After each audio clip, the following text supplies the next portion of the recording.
Olá! A apresentação que estaremos fazendo hoje ela é em relação à nova legislação de rotulagem de alimentos, os principais aspectos e algumas alterações que ocorreram na RDC anterior. Este seminário ele é referente à disciplina de bromatologia, ministrada pela professora Maria Eugênia Balbi, e os apresentadores deste seminário são Esdron Gabriel Mendes Pereira, Isadora Leonel Neves, Luana Bueno da Silva e Marcelo Hideki Yoshida Sembo. Então, qual que é a importância para a saúde em relação à alimentação? Com o avanço das tecnologias e a industrialização dos alimentos, a população acabou criando novos hábitos alimentares. E isso acarretou um aumento na ingesta de dietas que são ricas em gorduras, em dietas que têm alta densidade energética e com baixos teores de fibra. E claramente isso leva a uma maior prevalência de sedentarismo em relação ao tabagismo e também o uso excessivo de bebidas alcoólicas estão claramente relacionados às doenças que estão surgindo. E como Souza cita, o consumo alimentar ele é um determinante da saúde, cujo caráter positivo ou negativo depende de informações adequadas, sendo de fundamental importância intervenções de educação nutricional que auxiliem a população na escolha de alimentos mais saudáveis. Segundo a Agência Nacional de Vigilância Sanitária, em 2003, ela torna obrigatória a rotulagem no Brasil. E o que é a rotulagem de alimentos? A rotulagem é toda inscrição, legenda, imagem ou toda matéria descritiva ou gráfica, escrita, impressa, estampada, gravada em relevo ou litografada ou colada sobre a embalagem do alimento, que tem como importância relacionar a comunicação e a transparência com o público-alvo, dando então ao consumidor o poder de escolha do que ingerir e do que adicionar na sua dieta. Como citado anteriormente, em 2003, pela Anvisa, tornou-se obrigatória a rotulagem de alimentos no Brasil. E foi através da RDC 360, no qual dispõe o regulamento técnico sobre rotulagem nutricional de alimentos embalados.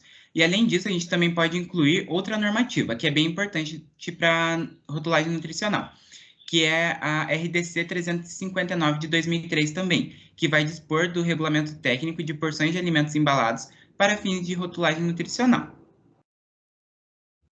E levando em consideração que essas RDCs elas são do ano de 2003, foi preciso passar por um processo de atualização, de avaliação, para que então fosse postulado no ano de 2020 a RDC 429. Ela passou a ser a mais atual e ela vai entrar em vigor a partir do dia 8 de outubro de 2022. Tendo isso em vista, com a nova regra de rotulagem nutricional de alimentos embalados, os consumidores eles vão poder ter uma maior clareza e legibilidade das informações nutricionais presentes nos rótulos dos alimentos. Então, nessa apresentação, nós iremos abordar os seguintes tópicos, que são as alterações de uma RDC para a outra, sendo eles a rotulagem frontal, as medidas caseiras, os valores diários recomendados, as etapas, tolerância e Kleins, e os prazos. Para chegarmos de fato à nova RDC e às novas alterações, foi preciso passar por etapas do processo, que na verdade são etapas de processos regulatórios da rotulagem nutricional. Tem-se o início nos anos de 2014 e 2016, onde foi realizados estudos no quais se obteve o processo regulatório e esses estudos eles partiram da identificação do problema que se tinham com as RDCs antigas. Então, para identificar esse problema, foi preciso criar um grupo de trabalho, que é o GT de rotulagem nutricional. Já em 2017, após a identificação do problema, se tem, então, a identificação das alternativas e os impactos gerados, no qual foi publicado um relatório elaborado pelo GT de rotulagem nutricional e também foi solicitado a inclusão do tema na agenda regulatória de 2017/2020. Por fim, foi então publicado a iniciativa regulatória. E em 2018 foi publicado o Relatório Preliminar de Análise de Impacto Regulatório, que é o AIR, sobre a rotulagem nutricional. E neste mesmo ano também foi realizada a tomada pública de subsídios, que é a TPS número 1 de 2018, finalizando então a etapa da identificação das alternativas e impactos, que deu início em 2017 e terminou em 2018. Já em 2019, teve o início da penúltima etapa, que foi em relação aos diálogos setoriais e consulta pública. Neste ano, aconteceu a consolidação da TPS número 1 de 2018, como também foi realizado 3 diálogos setoriais por blocos. Então, para apresentar as novas propostas e as novas ideias de aperfeiçoamento que ocorreriam nas RDCs. Por fim, foi postulado, então, as consultas públicas, CP 707 e CP 708. Finalmente, em 2020, então, foi realizada a proposta e a consolidação da nova RDC e da nova IN. Foi feito, então, um cronograma e também foi consolidado, de fato, as novas alterações em relação à rotulagem nutricional. A rotulagem frontal vai ser um dos principais pontos dessa nova legislação, e ela sendo capaz até de impactar diretamente na forma como os alimentos eles vão ser produzidos e embalados. De forma simplificada, nós podemos definir essa nova rotulagem como um símbolo informativo que vai ficar localizado na parte frontal da embalagem, numa área na metade superior dessa embalagem. Ela deve conter, então, informações sobre componentes que vão ser de interesse para a saúde do consumidor, que vão se encontrar no limite ou acima de limites estipulados anteriormente na legislação. Bom, aqui nós temos os modelos que vão ser propostos por essa legislação, que elas devem conter necessariamente uma lupa, que vai ser o símbolo-chave dessa rotulagem, né? Essa lupa ela vai chamar a atenção do consumidor para as informações que vão estar a seguir, né? Essa lupa vai ser seguida da seguinte frase, alto em, e o componente que vai estar em excesso, né, nesse produto. Essa rotulagem ela é padronizada, vão ser um fundo preto ou branco, e em contraste com letras em preto ou branco, formando um contraste preto e branco, que vai fazer com que facilite a forma que o consumidor vai conseguir visualizar essas informações, evitando assim poluições visuais e afins. Vale ressaltar também que esse modelo ele tem que seguir a configuração espacial do resto da embalagem. Caso as informações estejam na horizontal, essa informação de rotulagem deve também conter informações na horizontal. Caso esteja na vertical, igualmente na vertical para harmonizar melhor com a embalagem. Bom, aqui nesse slide nós temos os limites pré-definidos pela legislação. Então, os nutrientes que vão ser estipulados vão ser os açúcares adicionados, as gorduras e o sódio, sendo eles em 100 gramas de alimentos sólidos ou 100 ml de alimentos líquidos. Os limites propostos são os para açúcares adicionados, limite maior ou igual a 15 gramas em 100 de sólido ou 7,5 gramas em líquidos. Para gorduras saturadas, 6 gramas em 100 de sólido ou 3 gramas em 100 de líquidos. E o sódio, 600 miligramas, é bom atentar aqui para a medida, 600 miligramas ou mais em sólidos e 300 em líquidos. Bom, caso o produto ele obtenha uma área inferior a 35 centímetros quadrados, ou ainda o produto ele seja preparado e embalado no momento da venda, o vendedor ou o produtor ele pode optar por colocar ou não essa rotulagem. Caso ele escolha colocar, essa rotulagem ela pode ser posta em um local mais escondido, desde que o consumidor ele seja capaz de alcançar facilmente essa informação. Outro aspecto importante que é abordado na RDC 429 são as medidas caseiras, que, para fim de declaração na rotulagem nutricional, elas foram estipuladas com os tamanhos das porções, sendo eles em gramas ou ml, e a medida caseira sugerida para cada produto, que acaba sendo separados em grandes grupos. Esses grandes grupos são o grupo 1, dos produtos panificados, cereais, leguminosas, raízes, tubérculos e seus derivados. O grupo 2, verduras, hortaliças e conservas vegetais. O grupo 3, as frutas, os sucos e néctares e os refrescos de fruta. O grupo 4, do leite e os seus derivados. O grupo 5, das carnes e ovos. O grupo 6, dos óleos, gorduras e sementes oleaginosas. O grupo 7, dos açúcares e produtos com energia proveniente de carboidratos e gorduras. E, por fim, o grupo 8, que é o dos molhos, temperos prontos, caldos, sopas, pratos semi-prontos ou prontos para o consumo e de bebidas alcoólicas. Aqui tem um exemplo de como aparece, então, essa declaração na tabela da RDC. E, como exemplo, a gente pode citar o arroz cru, que o tamanho da sua porção é, então, de 50 gramas, e a medida caseira sugerida, então, é uma xícara.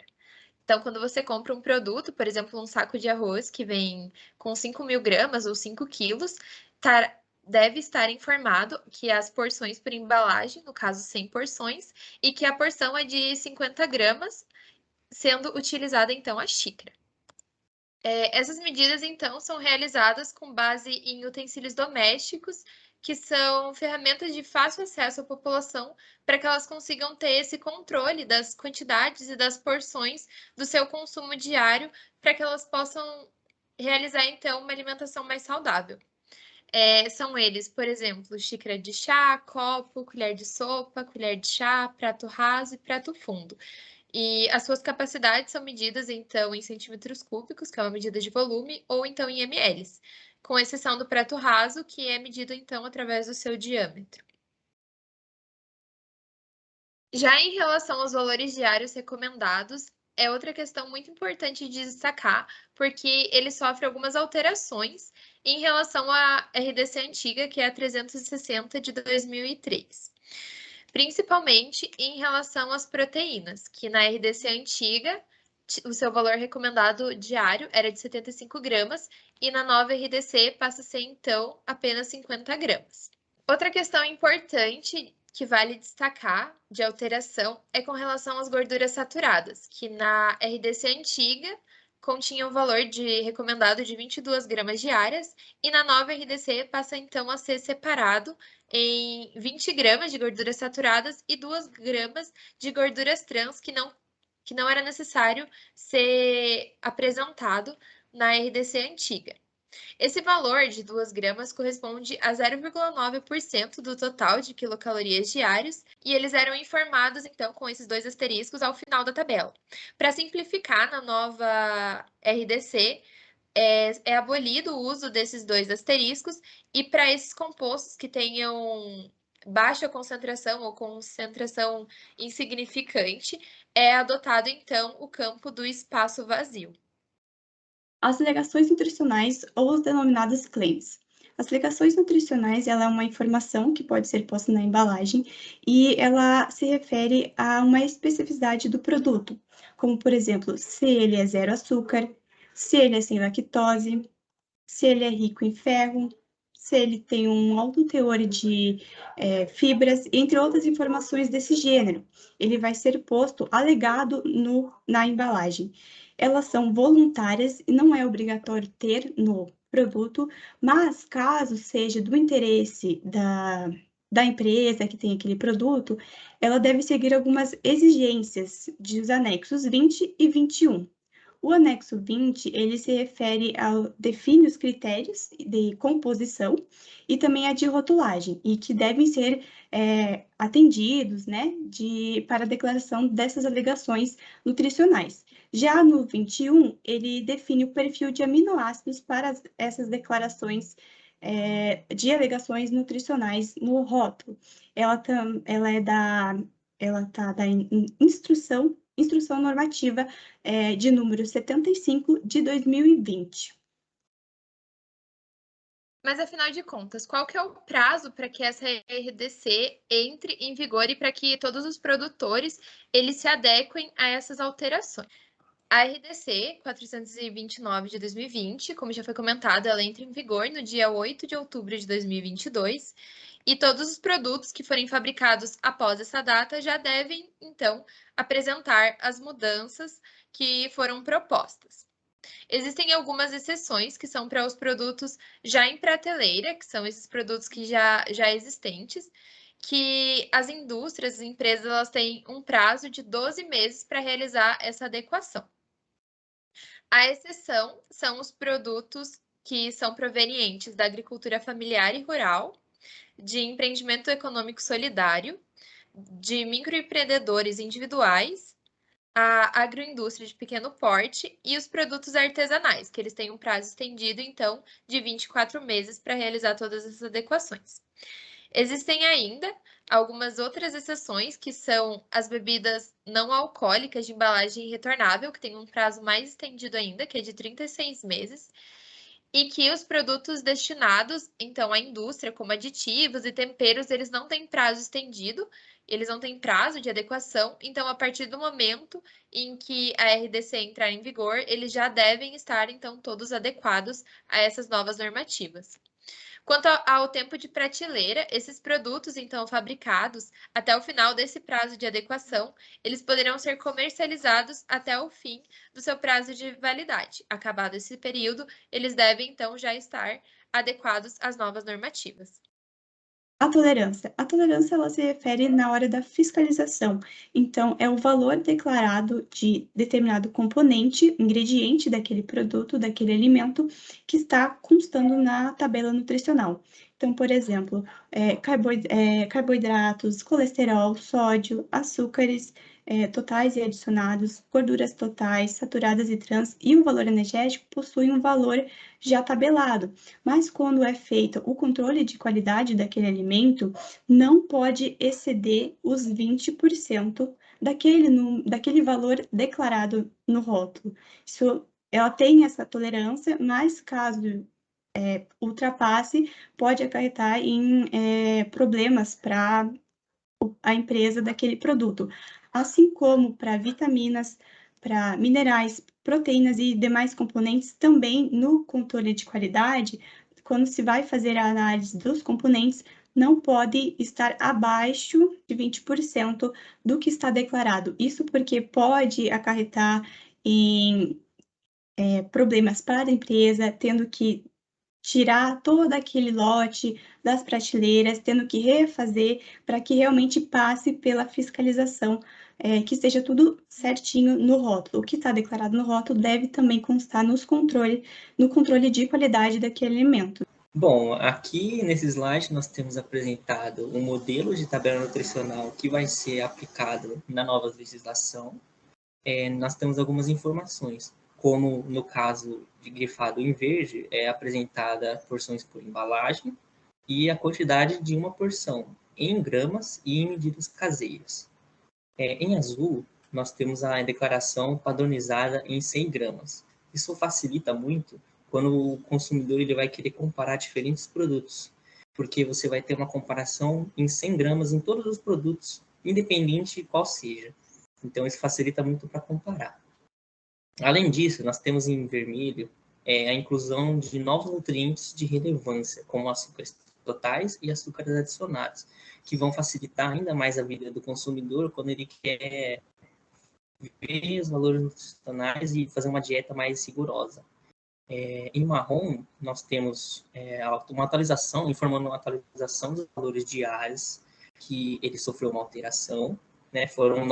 Houveram novos cálculos pela Anvisa, e além disso, eles adicionaram valores diários para alguns componentes, como gorduras trans, que passam a adotar 2 gramas como valor diário. Antes, ainda na legislação passada, você tinha a adoção de asteriscos quando você... 2 asteriscos quando você não tinha um valor diário de referência para colocar na tabela. Agora, com essa nova legislação, esse asterisco passa a ser deixado de lado e você vai colocar um espaço em branco para informar o consumidor de que não tem um valor de referência diário. Bom, aqui nós temos os modelos de tabela propostos pela Anvisa, né? É importante frisar que esses modelos eles podem ser adotados, mas que caso a embalagem ela tenha uma área que não seja possível comportar essas colunas, né, esses modelos de tabela, você pode adaptar, o produtor ele pode acabar fazendo adaptações nessas colunas, de modo a facilitar a visualização.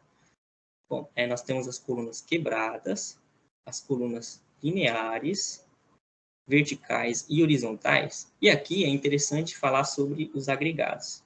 A tabela agregada, ela vai ser utilizada em produtos no qual você tem uma embalagem única com vários produtos diferentes sortidos dentro dela. Ou seja, cada um vai ter um valor nutricional diferente, então você vai ter que utilizar uma tabela agregada.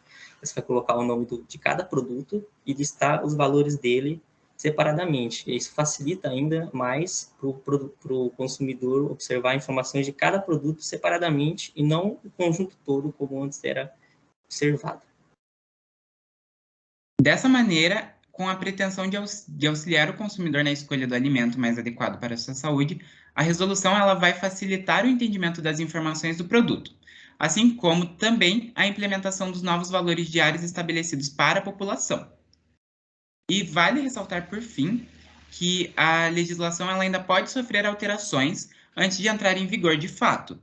Isso deve pelas negociações de suavização com o Mercosul, na qual o Brasil tem fortes laços econômicos, além de possuírem uma legislação de rotulagem semelhante ao praticado atualmente em nosso país. Até por isso, as novas regras elas só vão poder ser aplicadas aos produtos após a data estipulada na legislação, que é do dia 8 de outubro de 2022.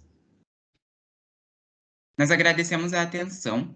Caso tenham alguma dúvida, pode entrar em contato com os apresentadores deste seminário através dos e-mails que estão dispostos na apresentação. Muito obrigado